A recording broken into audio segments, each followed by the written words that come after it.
Hi, my name's Julia, and today I'm getting baptized. I live in the country, so I have to drive my kids to a park. And we always go to the Garden Hill Park, but I was sitting in the driveway and my daughter May asked, can we go to a different park? So I Googled parks and this one came up and I thought, Harvest Park, like that sounds kind of Christian. Let's go there. The pictures looked cool. And so then I just showed up here and we went to the park and it has a really cool zip line. And I just saw the church and I thought, we were kind of thinking about looking for a community close to us, and we decided to come. So as a kid, my parents brought me to church, and I kind of grew up in church culture. We did all the church events and groups, and I went to a Christian school. And as a teenager, I did like a profession of faith, they called it, and I was baptized as a baby. And so I had faith and I had belief at that time. And it wasn't until later that I kind of, that became more real to me.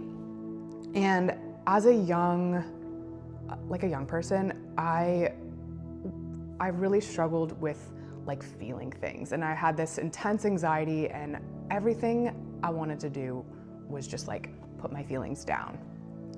Inside, and I was just avoidant of all things emotional.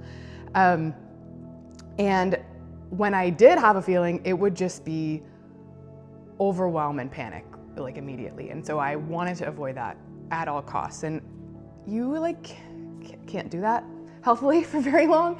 And so I ended up with just secret destructive behaviors and just things that were really not real about me. And so meanwhile, I go to university, and because I'm used to doing Christian things, I went to the Christian group. And I'm really glad I did, because I started to learn, for myself, separate from my family, about God's character and his design for my life. And I think a pretty important turning point for me was during a study of Mark, and it was the story of the bleeding woman. And I just couldn't believe that Jesus, who's on his way to save somebody's life, just stopped and looked at and listened to and publicly acknowledged this woman who was just full of secret pain and shame. And that was really astounding to me. And I ended up at that time doing impulsively just doing that. I just shared all this stuff about myself to the group, and I was messy crying, and I just kept doing that for the rest of my life.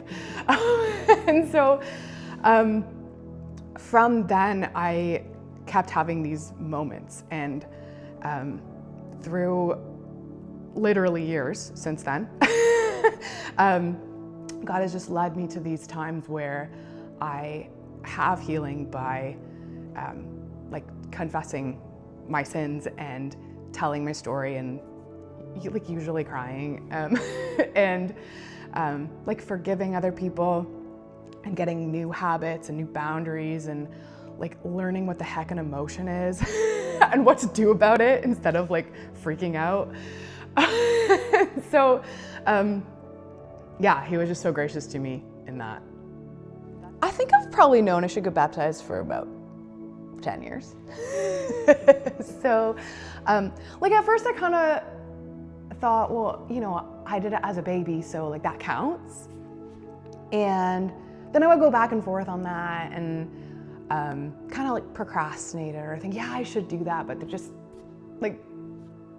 it was, I work with kids, and so many times we talk about if you don't do something and you avoid it, it gets harder or weirder or scarier. So I think it just became that, and then I had a bunch of kids, and time got weird, and all of a sudden it's been a long time. And just being here and seeing some of the baptisms in the last few months, and hearing just the truth about that, and how yeah, just seeing like the meaning behind it just made me think more.